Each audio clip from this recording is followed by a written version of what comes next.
Just one. What an intro. Are you serious? Oh. I got one F-bomb, so I gotta save it tonight.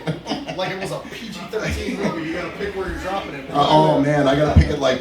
I think the best PG F-bomb was in Beetlejuice. There it is. That one was the best. But thank you, Maverick.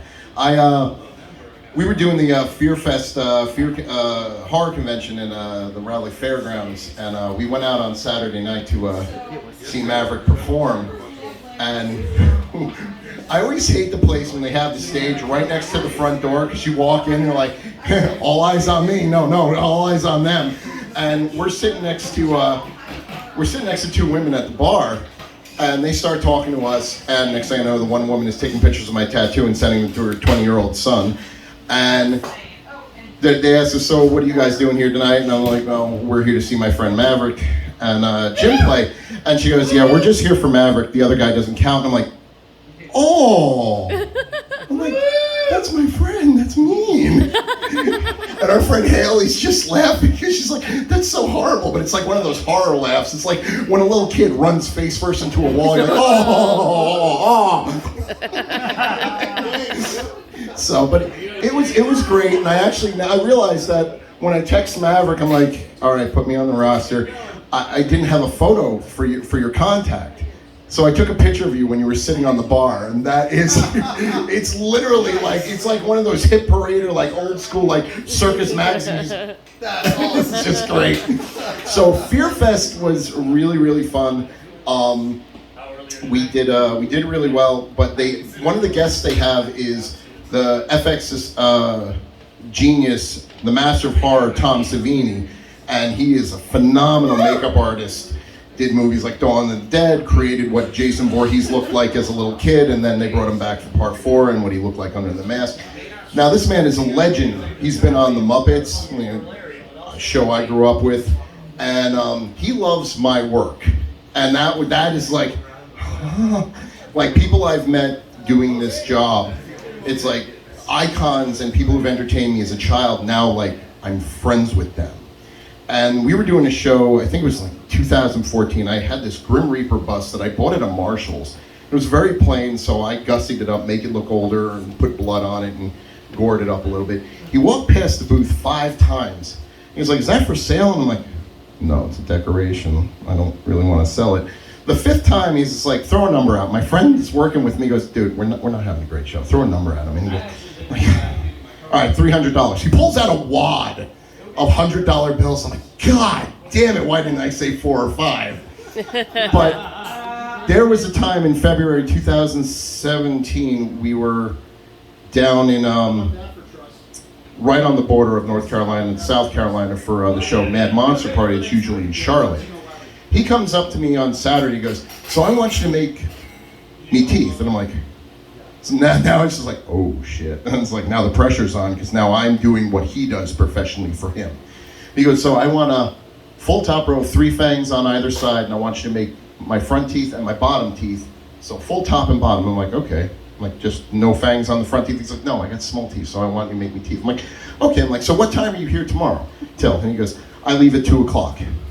Now I'm on an episode of Face Off, because I have 4 hours, because we get there at 10 o'clock. And this is a set that usually takes 6 to 8 hours. So I come in and I sit down and I'm looking at my hands. I'm like, oh, damn this guy. God damn it. I'm like, all right, whatever. I sit down and I get that shit done in under 3 hours and 3.5 hours. So I was very proud of myself. He pops them in, and of course, as he's popping them in, I hear a crack.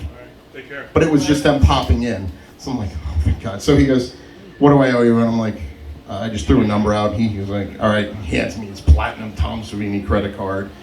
And I put that in my portfolio, and I call it the Psycho Savini set. And because he just did this thing. I'm like, that's the picture I got of him. So I'm like, he looks like a psychopath. So that's what I'm going to call him. So he always stops by the booth and says hello. Now,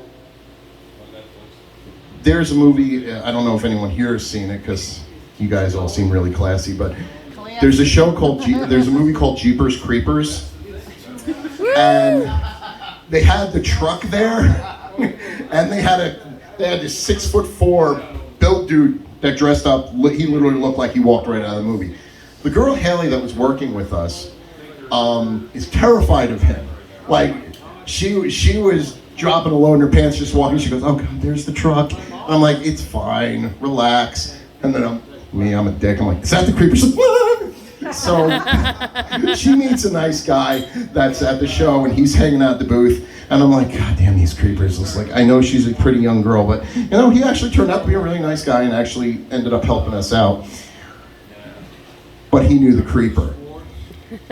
So on Sunday, I'm running around buying stuff, and because it's the last day, and I'm coming back to the booth, and as I'm putting my wallet away, and I look up and I see this wall that's walking. I'm like, "That's the creeper."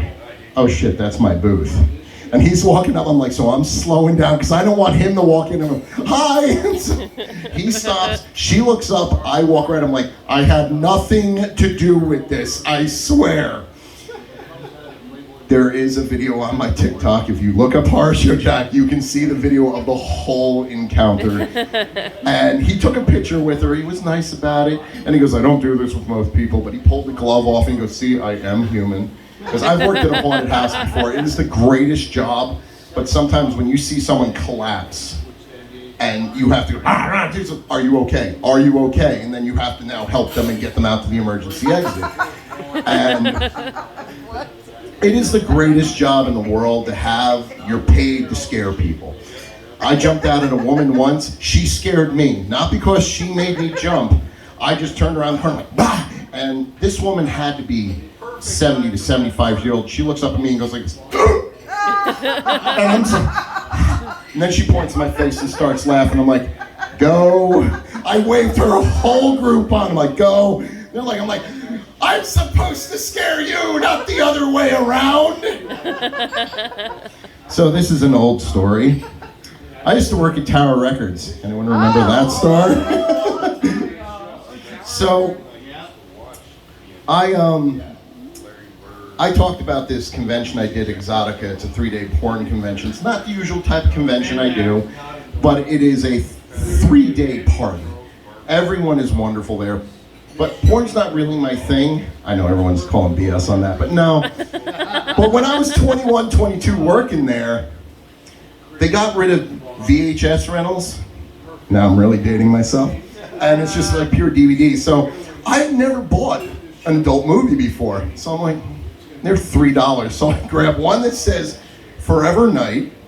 So I'm like, okay, it's vampire porn. I gotta watch this. After 6 months of first getting through the previews, then watching the first scene, because these were like late 90s, early 2000s where they started having storylines for them, if you will.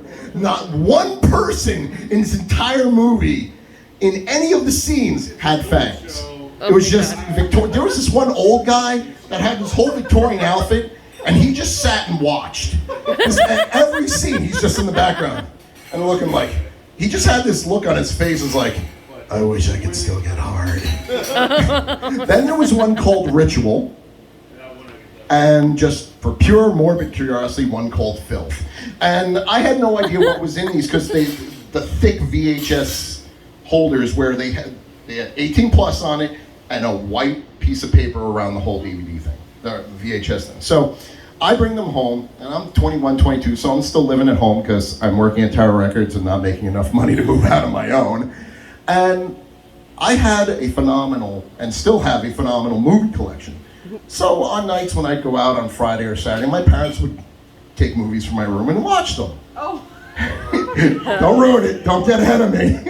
So I get home, I go to bed, I wake up on Sunday, my parents get home from church, and my mom goes, "We need to talk." And I'm like, "Yeah, what's up?" "Dog boy?" And I'm like, "Huh?" And then I thought to myself, out of all the movies, Mom, you go for the ones that have no description. It's not like you read on the back, it's like, "Yes, this is vampire porn. It has no fangs in it whatsoever. There's no blood sucking, but there is sucking."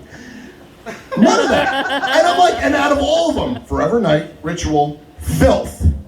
Mom and Dad picked Filth. And And they watched the whole thing. And I'm like, Mom, she goes, yeah, and the guy gets killed at the end. And I'm like, you watched the whole thing? And I remember at that point in time thinking to myself, who watches the whole porn? My mom and dad. Oh my God. Now working at Tower Records, there's two other really funny stories while I worked there.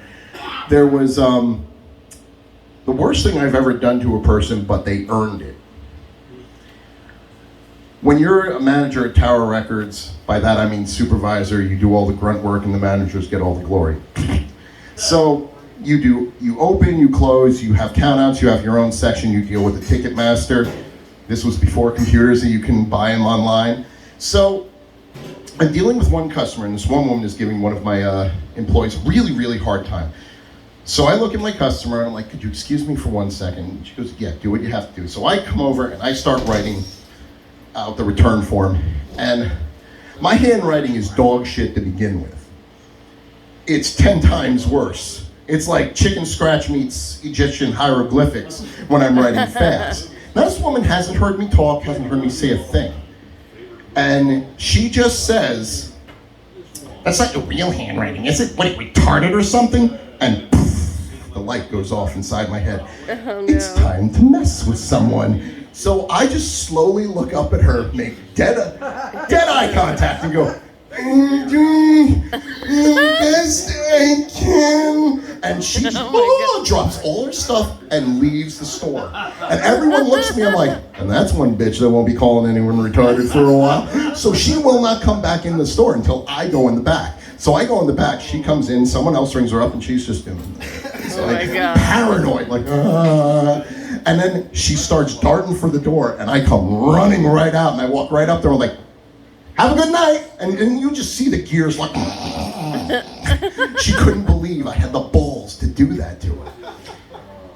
This one's funnier and not as brutal. I used to work with an old school punk there. His name was Alec. Had a big mohawk. None of his shirts had sleeves. And and all my stories with Tower Records, I'm writing something down. So I'm writing something down because I had to do a payout or something. And he goes, yo, read this girl's shirt. So I come up, and counter's here, and I come up to here, and I see a black shirt, little white letters that go literally from nipple to nipple. It says, oi, stop staring at my tits. And I'm like, and then I come up, and I make eye contact. And this is where I'm gonna use my one. She gives me this disgusted look, and I'm like, don't wear the fucking shirt. And I went right back to what I was doing. And she's like, oh, I'm like, uh-huh. She goes, I want to talk to a manager. I'm like, hold on. Can I help you? I love doing that at my booth. I want to talk to the owner. Yes.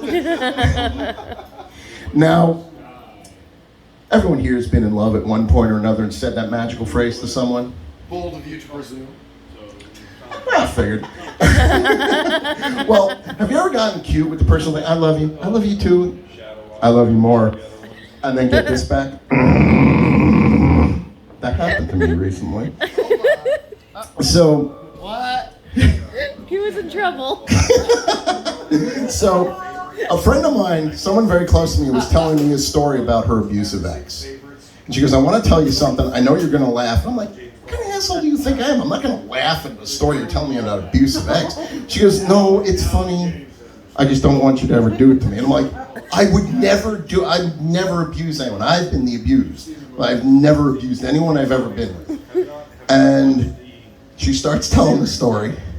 She's taking a shower, and she goes, I'm just done. I've rinsed everything off, and this asshole comes into the shower and dumps mustard all over me. So I'm giggling. I can't help it, because that was not what I was expecting. So me being the asshole I am, go, I would use ketchup. She goes, I would have been okay with that. She goes, still don't do it. I'm like, I value my life. So there's, I get these jingles stuck in my head because of goddamn TikTok. Like that song, She's a Little Bit Psycho. She's cute, but a little bit psycho. You ever have a girl do something crazy around you, and then that song just magically comes on? Well, I got that song stuck in my head, so I put that in the booth mix. Angela did something that was kind of on the crazy side, and it's like, she's cute but a psycho, a little bit psycho. And I'm like, that was perfect timing. But it makes you wonder. It's like now you look at everyone, like, she's cute. She's probably a psycho. So I heard a new word today, and I didn't know this was a thing, fatophobic. And I'm like, I've never looked at a large person and been afraid of them. But then again, I've never been afraid of clowns, but I can understand. No, I don't understand the fear of clowns. The only thing I'm afraid of is when I look in the mirror and I'm like, so I'll just leave that one alone. But everyone's been talking about equality and rights and the stuff with abortion, which I want that whole argument to go away because I've been sick of it since I was a kid.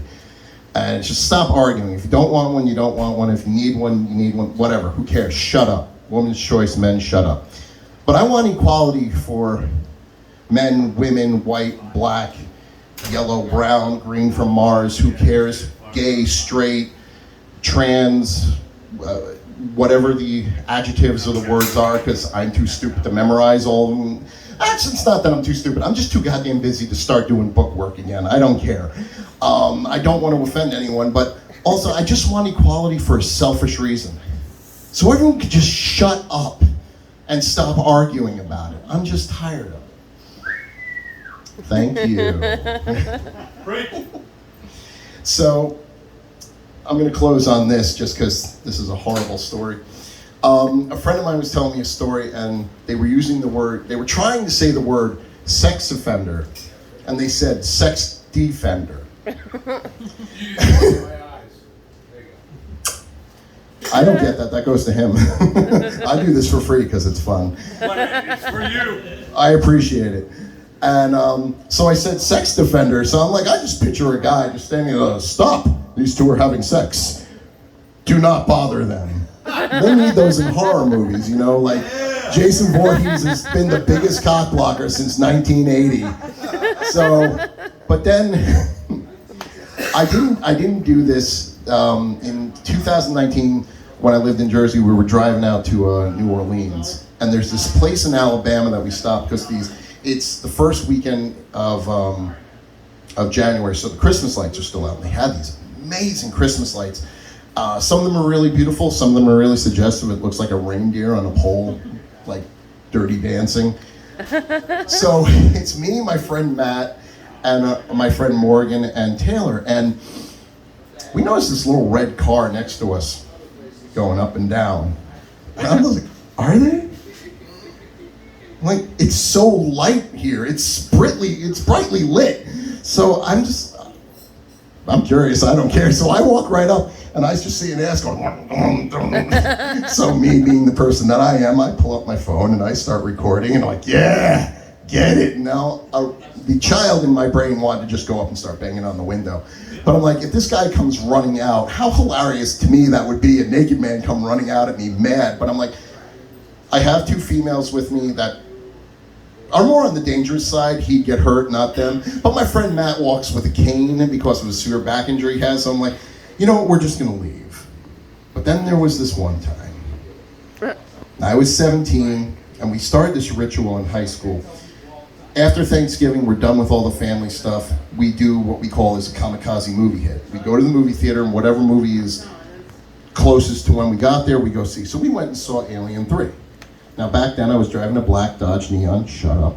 And we come out, and I'm one of two cars in this one section in the parking lot, and I notice there's a white Neon. And it's going up and down. I'm 17. I'm currently going to be 45 in September. You can see the level of maturity has not gotten much higher since I was 17. So me and my idiot friends, we all run up and start banging on the window. So this guy, being a gentleman, he takes his coat and throws it over his girl's head. And he lays on top of her so no one can see anything. And he's just looking, and we're just banging on the windows, and I'm like, okay, well, we get in the car, and they're like, are we leaving? I'm like, no, not until we see her face. So I go around this car once, and then she pushes him up, pushes him off of her, throws the jacket off, and she gives us this look like, what is going on? And we're all just like, yeah! And he's just like, he pushes her back down and goes, yeah! And that was the end of the night. Happy Thanksgiving, because he was thankfully giving. Guys, my name is Andrew. My professional name is Horror Show Jack. Thank you very much.